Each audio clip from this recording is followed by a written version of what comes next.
ಪಾರ್ವತಿ ಹೆಂಗೆ? ಸೂಪರ್ ದೊಡ್ಡ ಯಜಮಾನ್ರೆ. ಯಾರಾದ್ರೂ ನೋಡೋಕ್ಕಿಂತ ಮುಂಚೆ ಮೊದಲು ಎಸ್ಕೇಪ್ ಆಗೋಣ.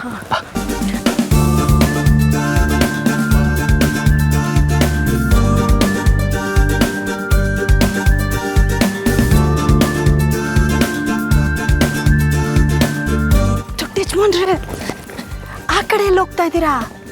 ಕಾರ್ ತಗೊಂಡ್ಬರ್ಬೇಕಲ್ವ ಪಾರ್ವತಿ? ಓ ರಾಮ, ನಾವು ಕಾರಲ್ಲಿ ಜುಮ್ ಅಂತ ಪಿಕ್ನಿಕ್ ಹೋಗ್ತಾ ಇದೀವಾ? ನಾವು ಕಾರ್ ತಗೊಂಡು ಹೋದ್ರೆ ಎಲ್ರಿಗೂ ಗೊತ್ತಾಗಲ್ವಾ? ಓ ಹೌದಲ್ವಾ, ಮೇಕ್ ಸೆನ್ಸ್. ನಾವು ಮುಂದಿನ ಗೇಟಲ್ಲೂ ಹೋಗೋದಕ್ಕಾಗಲ್ಲ ದೊಡ್ಡ ಯಜಮಾನ್ರೆ. ಮತ್ತೆ ಇವಾಗ ಏನು ಮಾಡೋದು ಪಾರ್ವತಿ?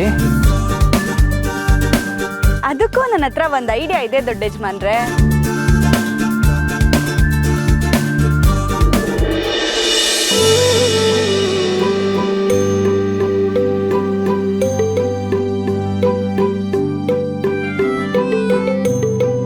ಅಮ್ಮರೇ, ನೀವು ರೆಸ್ಟ್ ಮಾಡ್ತೀರಿ, ಇಂಟರ್ವಲ್ ಟೈಮು. ತಿನ್ನಕ್ಕೆ ಪಾಪ್ಕಾರ್ನು, ಕುಡಿಯೋಕ್ಕೆ ಜ್ಯೂಸ್ ತಂದುಬಿಡ್ತೀನಿ. ಅದೆಲ್ಲ ಏನು ಬೇಡಪ್ಪ. ಅಯ್ಯೋ ಅಮ್ಮೋರೆ, ಸೂರ್ಯ ನೆತ್ತಿಗೇರಿ ಮೈಯಲ್ಲಿರೋ ನೀರೆಲ್ಲ ಭೂಮಿಗೆ ಇಳಿತಾ ಇದೆ. ಆ ರೇಂಜಿಗೆ ಶೆಕೆ. ಈ ಪಟ್ಟಣಕ್ಕೆ ಏನಾಗಿದೆ ಅನ್ನೋ ರೇಂಜ್ಗೆ ಹೀಟ್ ಆಗೋಗ್ಬಿಟ್ಟಿದೆ. ಹಿಂಗೆ ಹೋಗಿ ಹಂಗೆ ಬಂದ್ಬಿಡ್ತೀನಿ ಅಮ್ಮೋರೆ.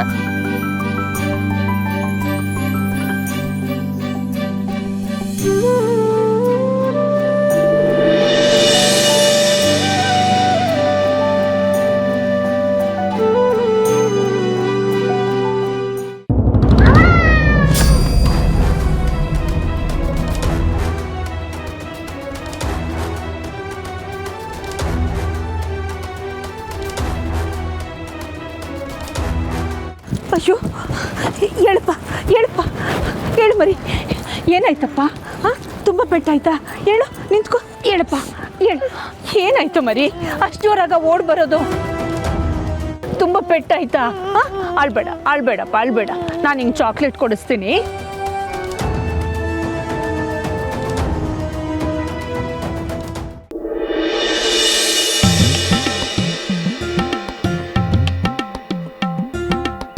ದೊಡ್ಡ ಯಜಮಾನ್ರೆ, ಏನಾಯ್ತು? ಪಾರ್ವತಿ, ಭೂಕಂಪ ಆಗ್ತಾ ಇದೆ. ದೊಡ್ಡ ಯಜಮಾನ್ರೆ, ಅದು ಭೂಕಂಪ ಅಲ್ಲ, ನಿನ್ ಕಾಲ್ ನಡುಗ್ತಿದೆ. ಧೈರ್ಯ ತಗೊಳ್ಳಿ. ಪಾರ್ವತಿ, ಏನು ಧೈರ್ಯ ತಗೊಳ್ಳೋದು? ನಾನು ಇಷ್ಟು ಹೈಟಲ್ಲಿ ನಿಂತಿದ್ದೀನಿ, ನನಗೆ ಭಯ ಆಗ್ತಾ ಇದೆ. ನಾವು ಮುಂದ್ಗಡೆ ಗೇಟಿಂದಾನೆ ಹೋಗೋಣ. ಅಯ್ಯೋ ದೊಡ್ಡ ಯಜಮಾನ್ರೆ, ನಾವು ಮುಂದ್ಗಡೆ ಗೇಟಲ್ಲಿ ಹೋದ್ರೆ ಸಿಕ್ಕಾಕೋತೀವಿ. ನನಗೂ ಜಂಪ್ ಮಾಡೋಕ್ಕಾಗಲ್ಲ.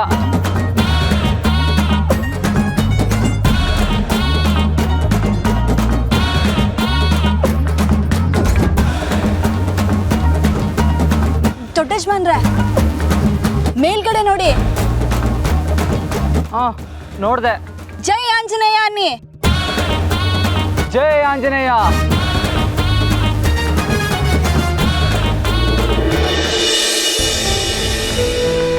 ನಿನ್ಗೆ ಗೊತ್ತಾಗಲ್ವ? ನಾ ಒಂದ್ ಕಡೆ ಇದ್ರೆ ಒಂದ್ ಕಡೆ ಇರೋದಿಲ್ಲ. ಎಷ್ಟು ಹೇಳ್ಬೇಕು ನಿಂಗೆ? ಗೊತ್ತಾಗಲ್ವನ ನಿನ್ಗೆ? ಏನಮ್ಮ, ಮಕ್ಕಳೇನು ಇದ್ದ ಕಡೆನೇ ಇರ್ತಾರ? ಮನ್ಸು ಬದಲಾದ ಹಾಗೆ ಓಡಾಡ್ತಾನೆ ಇರ್ತಾರೆ. ತಾಯಿ ಆದವಳು ನೀನು ಕಣ್ಣಿಟ್ಟಿರ್ಬೇಕು ತಾನೇ. ಎಷ್ಟೇ ಕೆಲಸ ಇರಲಿ, ಕಷ್ಟನೋ ಸುಖನೋ, ಮಕ್ಕಳ ಮೇಲೆ ನಿಗಾ ಇಡಬೇಕಾದ್ದು ನಮ್ಮ ಕರ್ತವ್ಯ. ಮುಂದ್ಗಡೆ ಮೆಟ್ಲಿದೆ, ಉರುಳಿ ಬಿದ್ದಿದ್ರೆ ಏನಮ್ಮ ಮಾಡ್ತಿದ್ದೆ? ಮಕ್ಕಳಿಗೆ ಏನಮ್ಮ ಗೊತ್ತಾಗತ್ತೆ? ಹೋಗತ್ವೆ, ಓಡತ್ವೆ, ಬೀಳತ್ವೆ. ಮಕ್ಕಳು ಎಡವಿ ಬೀಳೋದು ಸಹಜ. ಆದರೆ ಎಡವಿ ಬಿದ್ದಾಗ ಆಗೋ ಗಾಯ, ಅದನ್ನು ಜಾಸ್ತಿ ಆಗದೆ ಇರೋ ಹಾಗೆ ನೋಡ್ಕೊಳ್ಬೇಕಾದ್ದು ನಮ್ಮ ಜವಾಬ್ದಾರಿ. ಅರ್ಥ ಆಯ್ತಾ? ಅರ್ಥ ಆಯ್ತಮ್ಮ. ಈ ಮಗುನೇ ನಿನ್ನ ಆಸ್ತಿ, ಅವನನ್ನು ಚೆನ್ನಾಗಿ ನೋಡ್ಕೊ. ಸರಿ ಅಮ್ಮ, ಬಾಪು ನಿಂತು ಹೋಗೋಣ. ಅಖಿಲ, ಕಾಮ್ ಡೌನ್. ಯಾಕೆ ಇಷ್ಟೊಂದು ಡಿಸ್ಟರ್ಬ್ ಆಗಿದೆಯಾ? ಜೀವನದಲ್ಲಿ ಎಡುವವ್ರನ್ನ ಕೈ ಕೊಟ್ಟು ಎತ್ತಿ ನಿಲ್ಲಿಸಿ ದಾರಿ ತೋರಿಸೋ ಹೆಣ್ಣು. ಮಕ್ಕಳ ಮೇಲೆ ಎಡುವುದು ಸಹಜ, ಅದಕ್ಕೆ ಇಷ್ಟೊಂದು ಗಾಬರಿ ಪಡೋದಾ? ಏನಾಯ್ತು ಅಖಿಲ?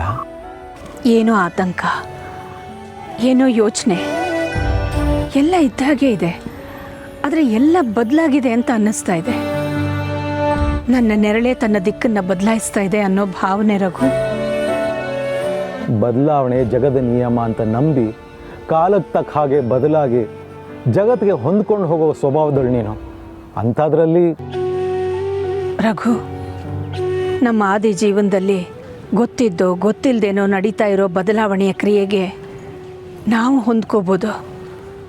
ಆದರೆ ನಮ್ಮ ಮಗ ಆದಿ ಹೊಂದ್ಕೋತಾನೆ. ಯಾವ್ಯಾವ ವಯಸ್ಸಿನಲ್ಲಿ ಏನೇನು ಬದಲಾವಣೆಗಳಾಗಬೇಕೋ ಅದು ಆಗಲೇಬೇಕಲ್ವಾ. ನಾವು ಆ ವಯಸ್ಸಿನಲ್ಲಿ ಆದ ಬದಲಾವಣೆಗೆ ಸ್ಪಂದಿಸಿದ್ವಿ. ಈಗ ಅವ್ರ ಸರ್ದಿ ಹೊಂದ್ಕೋತಾನೆ. ಇದಕ್ಕೆ ಹೆದರೋದು ಯಾಕೆ? ಹೆದರಿಕೆ ಅವನಲ್ಲಾಗಿರೋ ಬದಲಾವಣೆಗಲ್ಲ ರಘು, ಅವನ ವಯಸ್ಸೇ ಅಂಥದ್ದು. ಬದುಕು ಬಣ್ಣವಾಗಿ ಕಾಣೋದು ಸಹಜ. ಆದರೆ ಯಾವಾಗಲೂ ತನ್ನ ಮನಸ್ಸನ್ನು ದೇಹವನ್ನು ಹತೋಟಿಯಲ್ಲಿಟ್ಕೊಂಡು ನಡೆಯೋ ನಮ್ಮ ಆದಿ ಈಗ ಎಡವಿದ್ದಾನೆ ಅಂದರೆ, ನೋವು ಮಾಡ್ಕೊಂಡಿದ್ದಾನೆ ಅಂದರೆ ತಾಯಿ ಎದೆ ಕಂಪಿಸುತ್ತೆ. ನಿನ್ನ ಆತಂಕ ನನಗೆ ಅರ್ಥ ಆಗುತ್ತೆ ಅಖಿಲ. ಮನಃಶಾಂತಿನ ಕಾಪಾಡಿಕೊಳ್ಳೋದು ತಂದೆ ತಾಯಿಯಾಗಿ ನಮ್ಮ ಕರ್ತವ್ಯ ಆಗುತ್ತೆ. ಮನುಷ್ಯ ಅಂದಮೇಲೆ ಏಳು ಬೀಳು ಅನ್ನೋದು ತುಂಬ ಸಹಜ. ಇದನ್ನು ನಾವು ಎಷ್ಟು ಬೇಗ ಅರ್ಥ ಮಾಡ್ಕೋತೀವೋ ಅಷ್ಟು ಬೇಗ ನೆಮ್ಮದಿ ನಮ್ಮದಾಗುತ್ತೆ. ನಮ್ಮ ಮಕ್ಕಳ ಮಟ್ಟಿಗೆ ಹೇಳೋದಾದರೆ ಏಳು ಬೀಳು ಅನ್ನೋದು ಒಂದು ಬಾರಿ ಆದರೆ ಪರವಾಗಿಲ್ಲ. ಪದೇ ಪದೇ ಆಗ್ತಾಯಿದ್ರೆ ಅದು ಅಚಾನಕ್ಕಾಗಿ ಆಗೋ ತಪ್ಪಲ್ಲ. ಒಂದು ನಾವು ಎಚ್ಚರ ತಪ್ಪಿರಬೇಕು, ಇಲ್ಲಾಂದರೆ ದೇವ್ರ ಆಟ ಆಗಿರಬೇಕು. ಬೀಳ್ಸೋ ದೇವರು ಎದ್ದು ನಿಂತ್ಕೊಳ್ಳೋ ಶಕ್ತಿ ಕೊಟ್ಟಿರಲ್ವಾ ಅಖಿಲ? ನಮಗೆ ಮಕ್ಕಳ ಮೇಲಿನ ವ್ಯಾಮೋಹ ಬಿದ್ದಾಗ ಗುಂಡಿಗೆ ನಡುಗುತ್ತೆ, ಎದ್ದಾಗ ಹಿಗ್ಗುತ್ತೆ. ಹೋಗ್ತಾ ಹೋಗ್ತಾ ಎಲ್ಲ ಸರಿ ಹೋಗಿ ಶಾಂತ ಸ್ಥಿತಿಗೆ ತಲುಪುತ್ತೆ. ಅದನ್ನು ಕಂಡ್ಕೊಳ್ಳೋಕೆ ಅಲ್ವಾ ನಾವಿಲ್ಲಿ ಬಂದಿರೋದು. ಮುಂದೆ ಎಲ್ಲ ಸರಿ ಹೋಗುತ್ತೆ ಅಖಿಲ. ನಾವು ಗಟ್ಟಿಯಾಗಿರಬೇಕು ಅಂದರೆ ನಮ್ಮ ಕಣ್ಮುಂದೆ ನಮ್ಮ ಮಕ್ಕಳು ಗಟ್ಟಿಮುಟ್ಟಾಗಿರಬೇಕು ರಘು. ಬದಲಾವಣೆ ಎಂಥದ್ದಾದರೂ ಪರವಾಗಿಲ್ಲ, ಅದನ್ನು ಧೈರ್ಯವಾಗಿ ಎದುರಿಸೋ ಶಕ್ತಿನ ದೇವರು ದಯಪಾಲಿಸಬೇಕು. ಎಲ್ಲೂ ನಡಗದೆ ಗಟ್ಟಿಯಾಗಿ ನಿಂತು ಕಷ್ಟದ ಕಟ್ಟಡಗಳನ್ನು ಹಾರೋ ತಾಕತ್ತನ್ನು ಆ ದೇವರು ದಯಪಾಲಿಸಬೇಕು.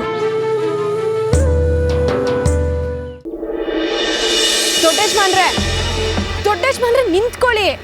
ಯಾಕೆ ಇಷ್ಟು ಜೋರಾಗಿ ನಡ್ಕೊಂಡು ಹೋಗ್ತಿದ್ದೀರಾ? ನನ್ನ ಕೈಲಿ ಓಡ್ ಬರಕ್ ಆಗ್ತಿಲ್ಲ. ದೊಡ್ಡೇಶ್ಮಂದ್ರೆ, ಮೊದಲೇ ನಿಮ್ಮ ಕಾಲು ನೋವಿದೆ, ಅದರಲ್ಲೂ ಜಿಂಕೆ ಥರ ಓಡ್ತಾ ಇದ್ದೀರಾ. ಹೀಗೆ ಓಡ್ತಾ ಇದ್ರೆ ಕಾಲು ನೋವು ಇನ್ನೂ ಜಾಸ್ತಿ ಆಗಲ್ವಾ? ನಿಮ್ಮನ್ನು ಹೊರಗಡೆ ಕರ್ಕೊಂಬಂದಿದ್ದಕ್ಕೆ ಇಷ್ಟೇನಾ ಬೆಲೆ? ಪಾರ್ವತಿ, ನೀನು ಮಾತಾಡಬೇಡ. ನನಗೆ ನಿನ್ನ ಜೊತೆ ಮಾತಾಡೋಕೆ ಇಷ್ಟ ಇಲ್ಲ.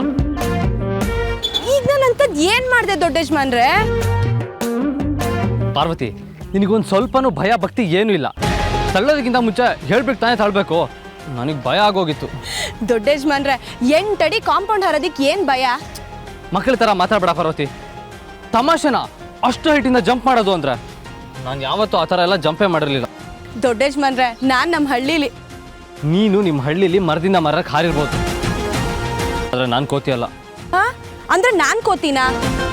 ಇರ್ಬೋದು, ಮರದಿಂದ ಮರಕ್ಕೆ ಹಾರೋ ಮರ್ಕೋತಿ.